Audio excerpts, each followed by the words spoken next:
Hey guys, this is Jeff, Swing Trade Warrior with WarriorTrading.com, back with the weekly close trade video recap. We only have a few trades to talk about this week, so this will be a fairly short video.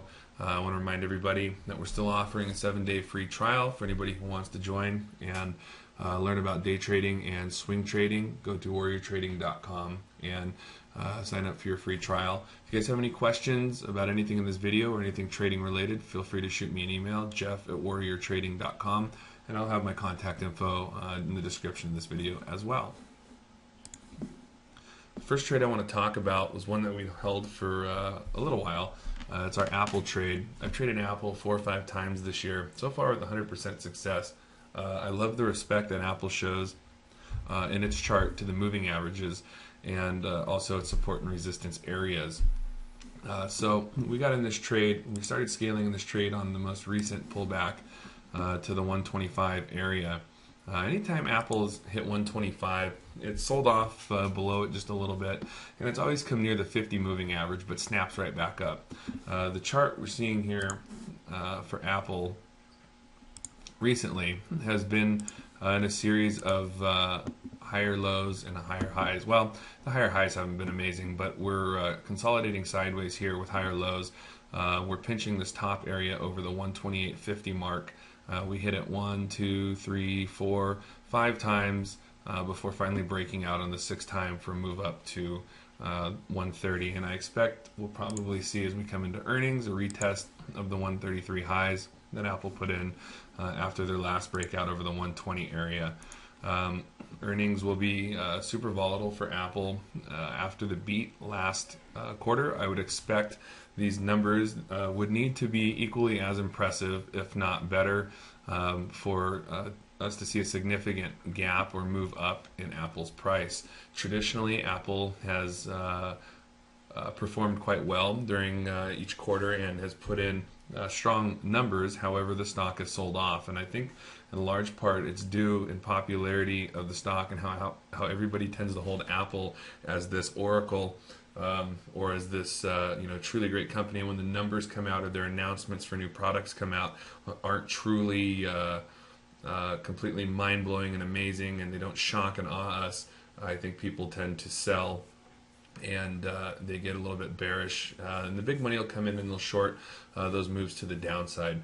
However, Apple always gets bought up, and they are a very cash flow positive company with a lot of upside, and there's definitely a lot of institutional interest longer term in this. So it could be a volatile event, but overall I think the numbers will be decent, and we could see Apple up near 150 in the coming weeks or months. However, I'm not going to trade Apple through earnings. It's too speculative. If I were to, I would use options, maybe a straddle or a strangle of some sort. If I was truly biased, you could do a vertical call spread, but really not interested in playing it through earnings.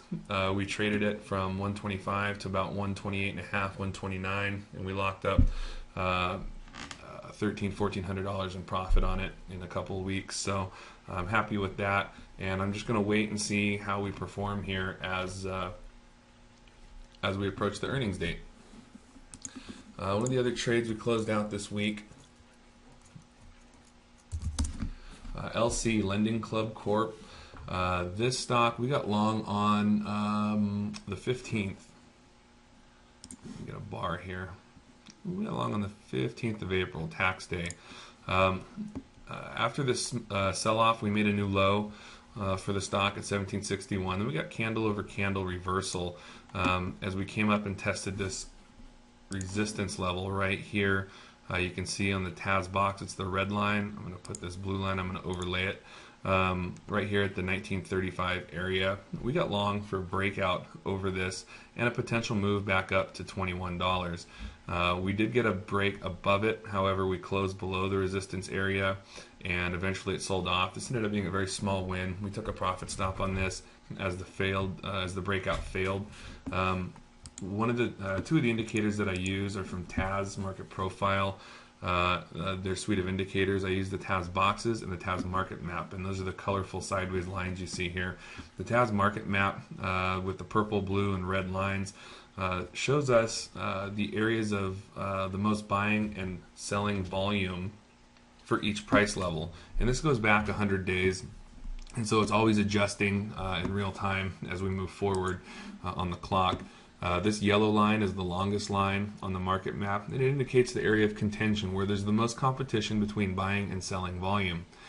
We know that for the past 100 days, this was about 1950-55 area on LC has been the most volatile, choppy area of trading. And if you look at the chart, you can see we trade below it a little bit, and we trade above it, and we trade below it, but it really struggles to get through that area because there is so much volume trading at that particular price. The buyers and the sellers aren't really in control.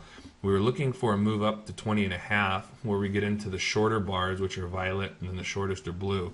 And we call those the squeeze zones. That's where the price action is going to accelerate the quickest through those price levels because there is less competing volume from sellers.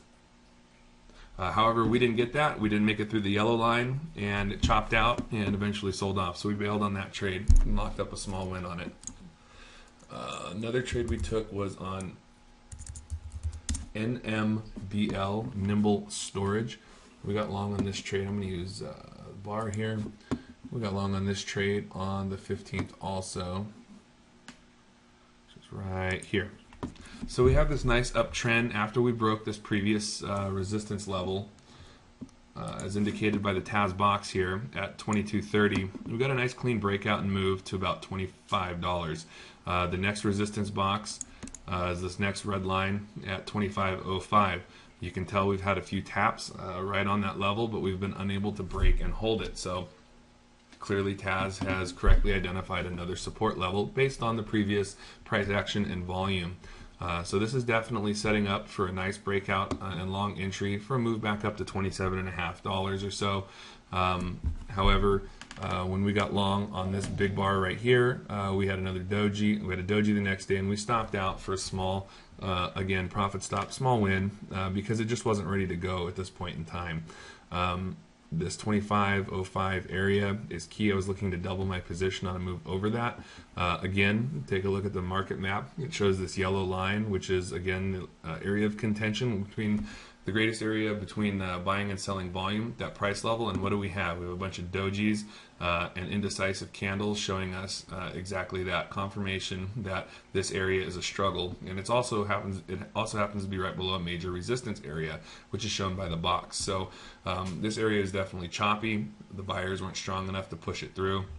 And as a result, it had a small sell-off, pull back down to the 50, near the 50 and 20 moving averages. I would expect to see a test of those.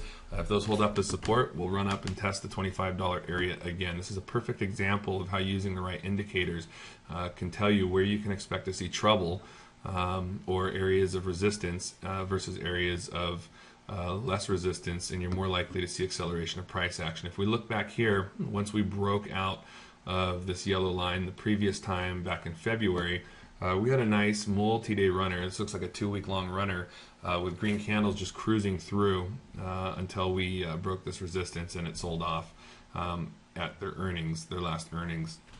So again, you know, I use the market map and the TAS boxes, and it is right so many more times than it isn't, and it really helps me to see those key levels on the chart.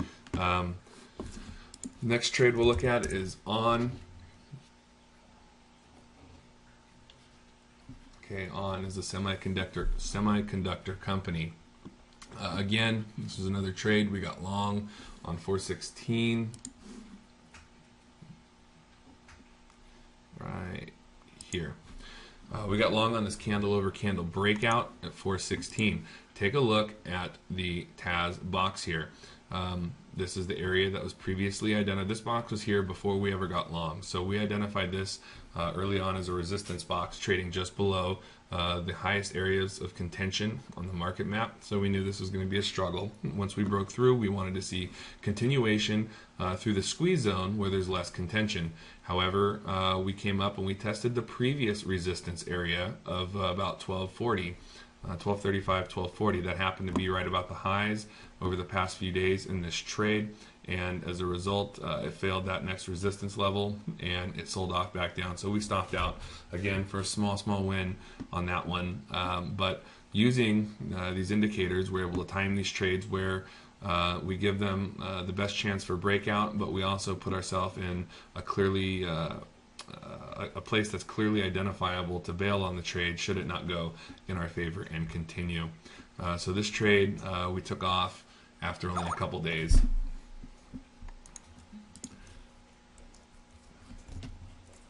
And we opened up 3 more trades that I'll be talking about next week as we close. I'll share one of them, which is MOBL. Let me see, we got long on this trade back on the 22nd here.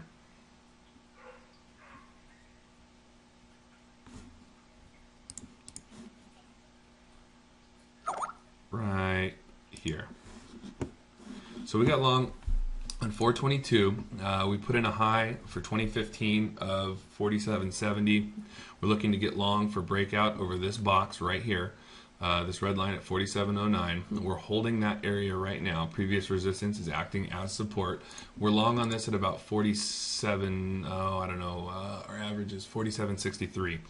And we're looking to add over the highs of the flag here. I'll probably add some more at 48.50. We're going to come into the squeeze zone, and we should see an accelerated breakout to the upside. We're holding the flag nicely right now, looking for the next leg up early next week, and I'll probably take the trade off after a couple points to the upside. If we look back here, we haven't traded at all this year in the 48s, and it wasn't till the end of November, December we even saw this level from MOBL in last year's trading. So this is a solid setup. We're still long. We're just waiting for the move to the upside, and as long as the support level is holding, the flag is holding, the chart is valid, and we'll look to profit hopefully early next week. I'll go over a couple more of the trades that we opened this week as we close them next week. And if you guys have any questions about anything I talked about, please give me a shout, jeff@warriortrading.com. Even though it was a week of small wins, I think we're about 100% overall on our closed trades. So we're hitting winners. They just weren't very big for us this week. Only made a few $1,000s. And you know, you're not going to, as a day trader and a swing trader, if you've been around long enough, you realize you're not going to have home runs all the time. And while we certainly like those and it makes the game more interesting for baseball, in reality it's the base hits that win ball games. So we are seeing the ball well, we're using our indicators appropriately, and we're sticking to our strategy and continuing to use the same set of rules and apply them. And that's what keeps us profitable, even when the market is choppy and inconsistent. So hopefully next week we'll see some big moves. We'll get in some earnings plays. Like I said, during earnings season, I like to trade the stocks that are strong with the good setups. So keep an eye out for alerts. And if you guys have any questions, feel free to contact me. Other than that, have a good weekend and happy trading come Monday.